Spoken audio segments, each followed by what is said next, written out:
প্রথমবার কান চলচ্চিত্র উৎসবে গেলেন অভিনয় শিল্পী আসনা হাবিব ভাবনা। বিশ্ব চলচ্চিত্রে নিজেকে দেখতে চান এমন ইচ্ছে থেকে নিজ উদ্যোগে তার এই উৎসবে যাওয়া। তারই প্রাথমিক ধাপ হিসেবে মালয়েশিয়া বংশোদ্ভূত বাংলাদেশি এক নির্মাতা সিনেমাতে চুক্তিবদ্ধ হয়েছেন। সিনেমার নাম জেনুবিয়া।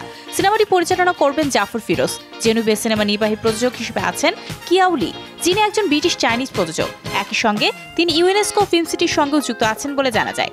জাফর ফিরোজ ঢাকা জগন্নাথ বিশ্ববিদ্যালয়ে বাংলা সাহিত্যে স্নাতক সম্পন্ন করে 12 বছর আগে মালয়েশিয়া যান।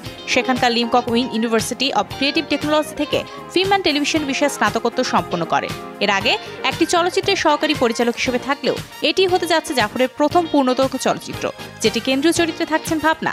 বাংলা, ইংরেজি ও চাইনিজ ভাষায় সিনেমাটি তৈরি হবে বলে জানালেন পরিচালক।